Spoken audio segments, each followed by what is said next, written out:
नमस्कार, मैं हूं आपके साथ शिवम सोनी। न्यूज स्टेट में आप सभी का स्वागत है। आप देख रहे हैं 24 का रण। आधे घंटे के इस बुलेटिन में हम चुनाव से जुड़ी हुई खबरों का विश्लेषण करेंगे, जहां आपको 7 मई को होने वाले तीसरे चरण के रण के बारे में बताएंगे। बात होगी कहां कैसी तैयारी है, फिर बताएंगे आपको तीसरे चरण में किस किस उम्मीदवार की साख दांव पर है। तो इसके साथ ही बात होगी चौथे चरण की भी, जहां पर मालवा निबाड़ का जिक्र करेंगे। इसके लिए भारतीय जनता पार्टी और कांग्रेस दोनों ही दलों ने ताकत झोंक रखी है। आखिर में बात होगी चौथे चरण की उम्मीदवारों की जो करोड़पति हैं, तो उन कैंडिडेट्स के बारे में भी बात करेंगे जिनके खिलाफ आपराधिक मामले दर्ज हैं। तो चलिए शुरू करते हैं 24 का रण।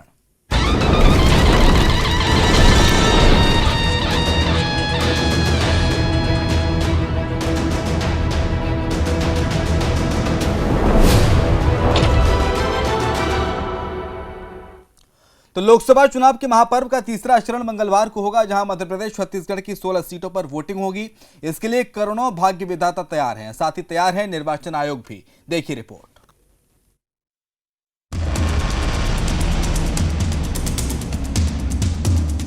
लोकसभा चुनाव के तीसरे चरण की वोटिंग के लिए काउंटडाउन शुरू हो चुका है, जहां 12 राज्यों की 93 सीटों पर 7 मई को वोट डाले जाएंगे। वोटिंग के लिए लोकतंत्र का भाग्य विधाता यानी वोटर तैयार है। ऐसे में सियासी रण के तमाम रणबांकुरों की सांसें बढ़ने लगी है, क्योंकि उनके भाग्य का फैसला जनता जनार्दन अपने मताधिकार से करेगी। क्योंकि लोकतंत्र के इस महापर्व को सफल बनाने की जिम्मेदारी तो वोटर्स पर ही है। तीसरे चरण को सफल बनाने की जिम्मेदारी निर्वाचन आयोग पर भी है। मध्य प्रदेश और छत्तीसगढ़ की 16 सीटों पर मंगलवार को वोट डाले जाएंगे, जिसको लेकर आयोग ने पूरी तैयारी कर ली है। मध्य प्रदेश की 9 सीटों पर वोटिंग होगी। इनमें भिंड, ग्वालियर, गुना, सागर, राजगढ़, विदिशा, भोपाल, बैतूल पर 7 मई को वोट डाले जाएंगे। एमपी में तीसरे चरण के लिए चुनाव आयोग ने चाक चौबंद इंतजाम किए हैं, ताकि मतदान के लिए आने वाले लोगों को कोई मुश्किल न हो। एमपी की 9 लोकसभा क्षेत्र में कुल 1,77,52,583 मतदाता अपने मताधिकार का प्रयोग करते नजर आएंगे। यहाँ 92,68,987 पुरुष मतदाता है, 84,83,105 महिला मतदाता है। वहीं 18 से 19 साल के मतदाता 5,25,179 हैं। कल 9 संसदीय क्षेत्रों के लिए मतदान होगा। मुरैना, भिंड, ग्वालियर, गुना, सागर, विदिशा, भोपाल, राजगढ़ और बैतूल। आप जानते हैं कि बैतूल पहले सेकंड फेज में था, अब वो एक्सटेंड हुआ था, अब वो थर्ड फेज में। यदि हम जिले देखें तो ये जो 9 संसदीय क्षेत्र हैं, इसमें 19 जिले शामिल हैं। वोटिंग के समय को लेकर भी आयोग ने जानकारी देते हुए बताया कि सुबह 7 बजे से वोटिंग शुरू हो जाएगी, जो कि शाम 6 बजे तक चलेगी। मतदान का समय जैसा आप जानते हैं 7 बजे से लेकर के शाम के 6 बजे तक, और सारी कार्रवाई जो मतदान से संबंधित होती है, मतदान प्रारंभ करने के पूर्व मॉक पोल की कार्रवाई पोलिंग एजेंट्स की उपस्थिति में, और मतदान का समय जो अंतिम समय होता है उसके पहले जो लोग मतदान केंद्र पे आ जाते हैं उनको पर्चियां दी जाती हैं, वो सभी लोग मतदान की प्रक्रिया में भाग लेते हैं। मध्य प्रदेश के अलावा छत्तीसगढ़ में भी तीसरे और आखिरी चरण के लिए वोट डाले जाएंगे। यहाँ 7 सीटों पर बीजेपी, कांग्रेस समेत अन्य पार्टियों का मुकाबला होगा, जहाँ छत्तीसगढ़ के 1.39 करोड़ मतदाता 168 प्रत्याशियों की किस्मत का फैसला करेंगे। छत्तीसगढ़ की जिन 7 सीटों पर वोटिंग होगी, उनमें रायपुर, बिलासपुर, दुर्ग, कोरबा, रायगढ़, जांजगीर चांपा, सरगुजा सीट है।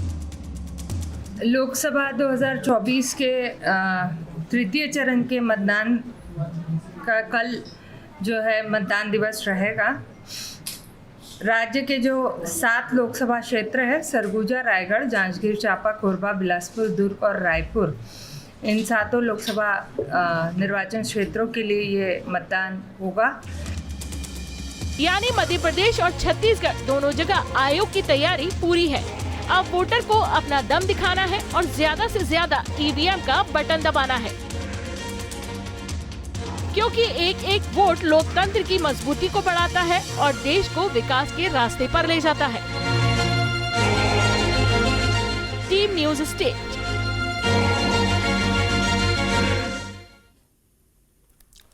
उधर मध्य प्रदेश में 7 मई को तीसरे चरण के लिए मतदान होगा। लोकसभा चुनाव का यह चरण बहुत महत्वपूर्ण माना जा रहा है।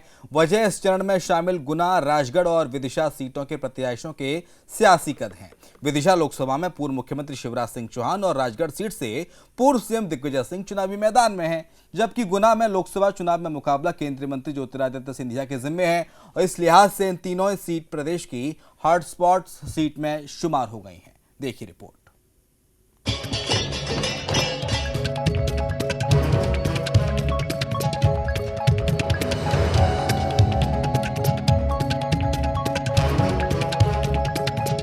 तीसरे चरण के मतदान में मध्य प्रदेश की 8 लोकसभा सीटों पर मतदान का शेड्यूल तैयार हुआ था, लेकिन इस बीच बैतूल लोकसभा प्रत्याशी के निधन के बाद यहां के चुनाव भी इस चरण में जोड़ दिए गए हैं। इस लिहाज से 7 मई को प्रदेश की कुल 9 सीटों पर वोटिंग होगी, जहां कुल 127 उम्मीदवार अपना भाग्य आजमा रहे हैं, जिनकी किस्मत इन सीटों के 1,77,00,000 मतदाता लिखेंगे।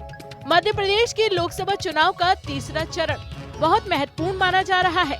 वजह इस चरण में शामिल गुना, राजगढ़ और विदिशा सीटों के प्रत्याशियों के सियासी कद हैं।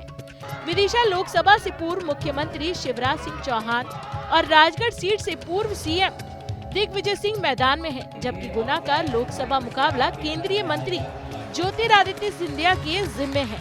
ऐसे में ये कहना गलत नहीं होगा कि इन तीनों सीटों पर 2 पूर्व सीएम और एक केंद्रीय मंत्री की साख दांव पर है।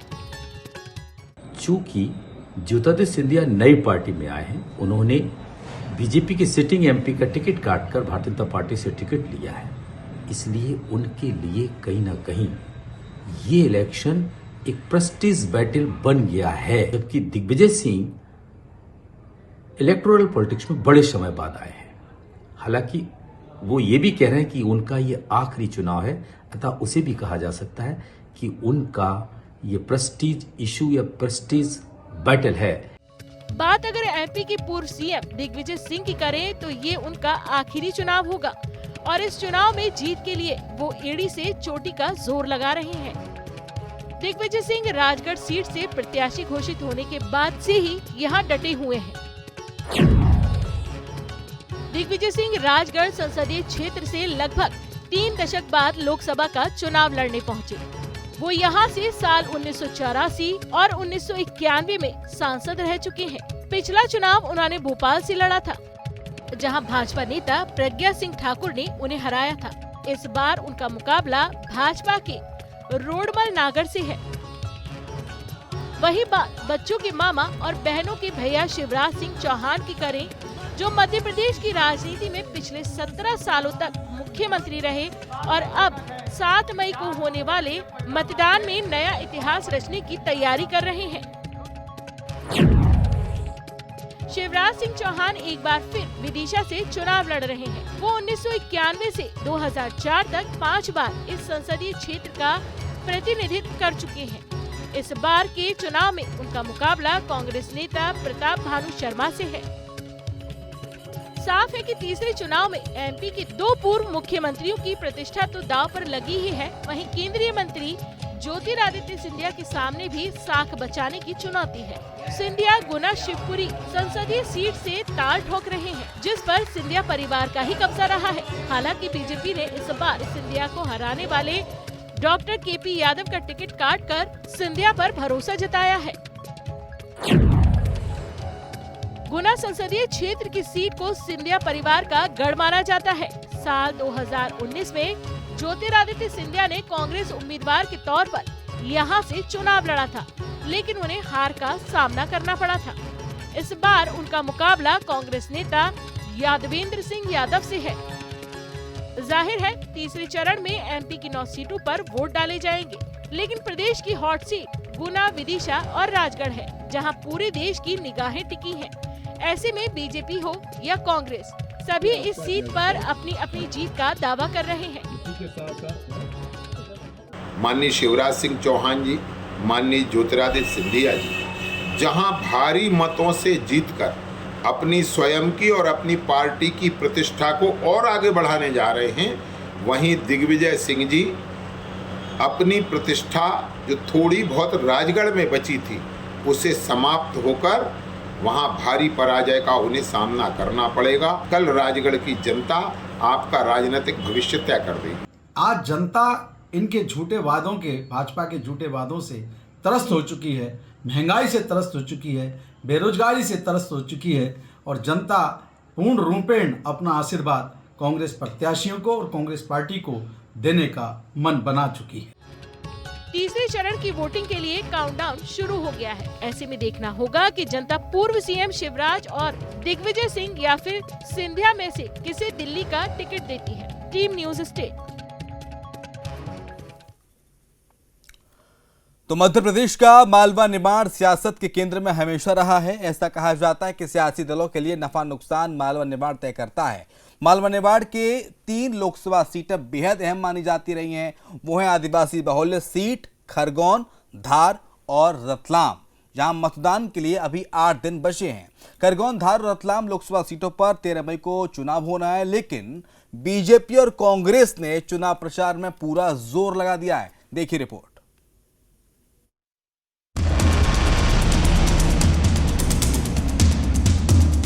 चौथे चरण में मालवा निमाड़ की 3 आदिवासी सीट पर चुनाव होने हैं। ऐसे में कांग्रेस और बीजेपी के लिए तीनों सीट प्रतिष्ठा का सवाल बन गई हैं। शायद इसलिए कांग्रेस और बीजेपी का पूरा फोकस इन 3 सीटों पर है। हालांकि इंदौर में कांग्रेस उम्मीदवार द्वारा नामांकन वापस लिए जाने के बाद भले ही बीजेपी की राह आसान हो गई है, लेकिन मालवा निमाड़ की 3 आदिवासी सीट पर उसे कांग्रेस से कड़ी चुनौती मिल रही है। इसलिए यहाँ राहुल गांधी की सभा के बाद अब पीएम मोदी भी हुंकार भरेंगे। कांग्रेस के पूर्व अध्यक्ष राहुल गांधी ने सोमवार को रतलाम और खरगोन में जनसभा की।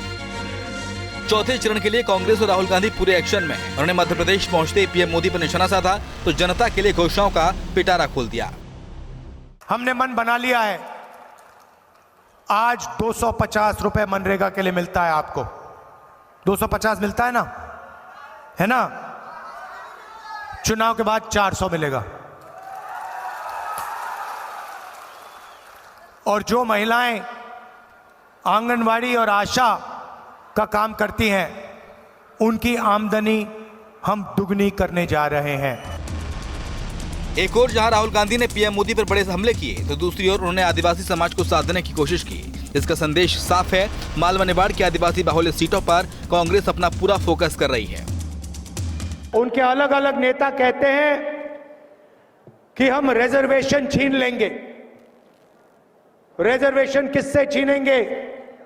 आदिवासियों से, दलितों से, पिछड़े वर्ग से, इन लोगों से रिजर्वेशन छीना जाएगा। और मैं आपको स्टेज से कहना चाहता हूं, रिजर्वेशन को छीनने की बात छोड़िए, हम रिजर्वेशन को 50% से आगे बढ़ाने वाले हैं। वहीं कांग्रेस के बाद बीजेपी की निगाहें मालवा निमाड़ की सीटों पर है। इसके लिए धार और खरगोन में पीएम मोदी की सभा 7 मई को होगी। इतना ही नहीं, बीजेपी के कुछ और बड़े नेता भी अगले 10 दिन में इन संसदीय क्षेत्रों में पहुंचेंगे। कहा जाता है कि मध्य प्रदेश का मालवा निमाड़ सियासत के केंद्र में हमेशा रहा है। सियासी दलों के लिए नफा नुकसान मालवा निमाड़ तय करता है। इसलिए यहाँ की 3 आदिवासी बाहुल्य सीटें खरगोन, धार और रतलाम पर अभी से ही दोनों दलों ने प्रचार तेज कर दिया है। हमने उनको घर दिए हुए हैं, उनको उज्ज्वला का कनेक्शन दिया हुआ है, घर में बिजली का कनेक्शन दिया है, शुद्ध नल जल दिया हुआ है, आरोग्य योजना के लिए आयुष्मान योजना दी हुई है, अगले 5 साल तक उनको भोजन का हमने प्रबंध किया हुआ है। ऐसे अनेक कार्य हमने उनको किया हुआ है, जिसके कारण और भगवान रूपी जनता भारतीय जनता पार्टी को प्रचंड आशीर्वाद दे रही है और 29 की 29 लोकसभा सीट पर कमल खिल रहा है। चरण का कल मतदान होना है। कांग्रेस पार्टी का सभी सीटों पे पूरा जोर है। यदि धार, रतलाम और खरगोन की बात करें हम, तो वहाँ महत्वपूर्ण चुनाव कांग्रेस पार्टी के लिए भी है और ट्राइबल सीटें हैं जिनमें लगता है मतदाता भी अधिक है और उनका रुझान कांग्रेस पार्टी के प्रति है। दरअसल मालवा निमाड़ में बीजेपी ने 2023 में पिछले विधानसभा चुनाव के मुकाबले 20 सीटें ज्यादा हासिल की। 66 सीट वाले इस क्षेत्र में बीजेपी ने 47 सीटों पर जीत का परचम लहराया। 2018 के विधानसभा चुनाव में आदिवासी समुदाय के लिए आरक्षित 22 में से बीजेपी को 5 सीटें मिली, जबकि 2030 में बीजेपी ने 4 सीटों की बढ़त के साथ इस अंचल में 9 सीटें हासिल की। लेकिन फिर भी बीजेपी कांग्रेस के पीछे रही। कांग्रेस को 12 सीट और भारत आदिवासी पार्टी को 1 सीट मिली। यानी पूरे प्रदेश में बेहतर प्रदर्शन करने वाली बीजेपी का प्रदर्शन यहाँ कमजोर रहा। वहीं लोकसभा चुनाव की बात की जाए तो यहाँ आदिवासी समुदाय के लिए रतलाम, धार और खरगोन आरक्षित सीट है। पिछले चुनाव में नतीजों से जाहिर है कि यहाँ बीजेपी को बहुत कुछ खास सफलता नहीं मिली। रतलाम, धार और खरगोन की लोकसभा सीटों में 24 विधानसभा आती हैं। यहाँ नतीजे की बात करें तो 24 में से 10 सीटें बीजेपी ने जीती हैं, जबकि प्रदेश में कांग्रेस ने बीजेपी से 3 ज्यादा सीट हासिल की।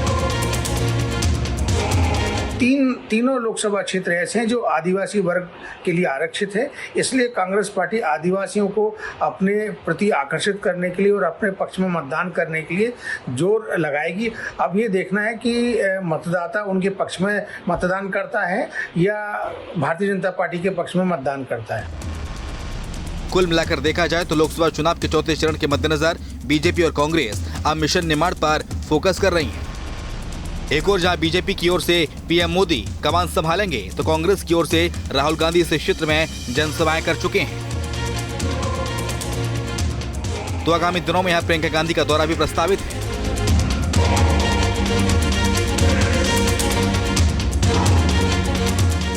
Team news state.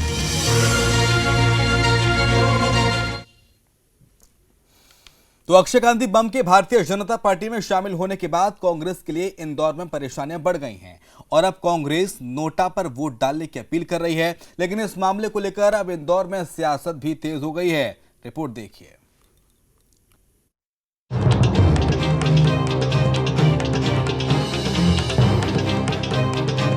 इंदौर वो शहर जो खाने पीने की चीजों के लिए जाना जाता है, लेकिन इन दिनों इंदौर सियासत के लिए जाना जा रहा है। और ऐसा हम इसलिए कह रहे हैं क्योंकि पहले कांग्रेस के टिकट पर अक्षय कांति बम ने लोकसभा चुनाव के लिए नामांकन भरा, फिर नामांकन वापसी के आखिरी दिन पर्चा वापस ले लिया और बीजेपी ज्वाइन कर ली। बस तभी से इंदौर में कांग्रेस और बीजेपी के बीच सियासी घमासान रुकने का नाम नहीं ले रहा। अक्षय कांति बम का बीजेपी में शामिल होना कांग्रेस के गले की फांस बन गया है। इंदौर शहर कांग्रेस प्रदेश अध्यक्ष जीतू पटवारी का जिला है और यही वजह है कि उन्होंने लोगों से नोटा को वोट देने की अपील की।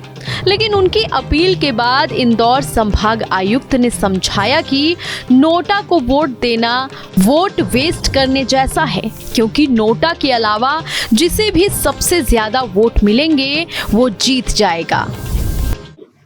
मतलब यद्यपि ये बहुत ही काल्पनिक प्रश्न है और मेरे ख्याल से ऐसा मतलब कहीं हुआ हो ऐसा मुझे तो नहीं है।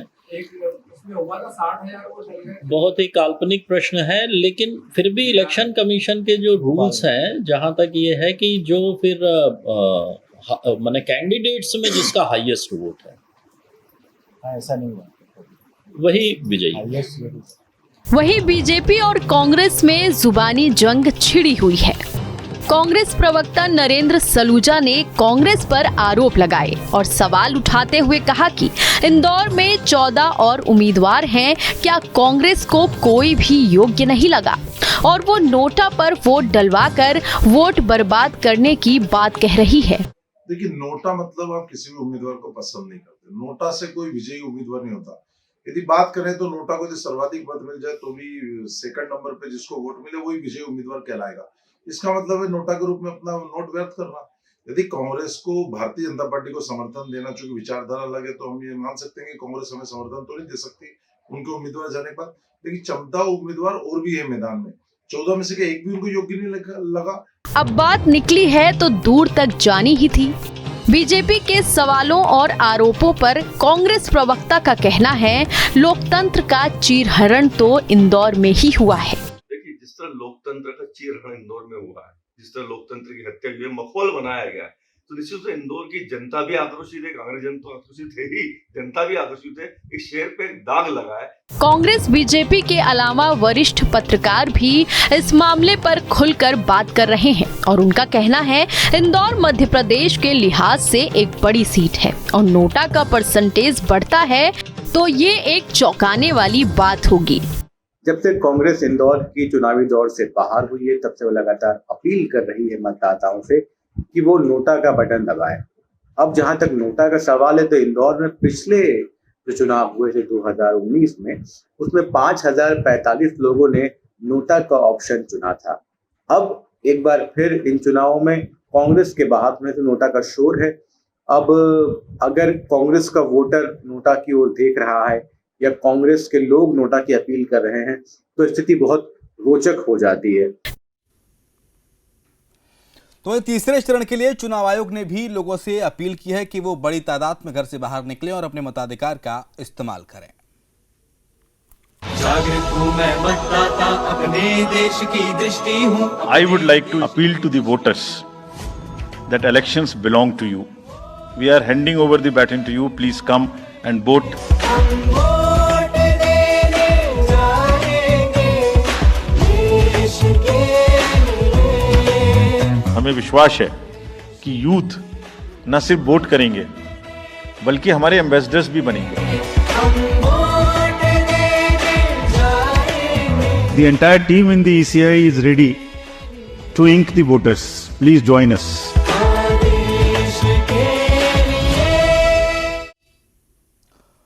इसके साथ ही चुनाव आयोग ने तीसरे चरण में वोट प्रतिशत बढ़ाने के लिए अनोखे तरीके से अपील की है। इसके तहत आयोग ने सभी मतदाताओं को उनके अपने पोलिंग बूथ पर वोट देने के लिए आमंत्रित किया है।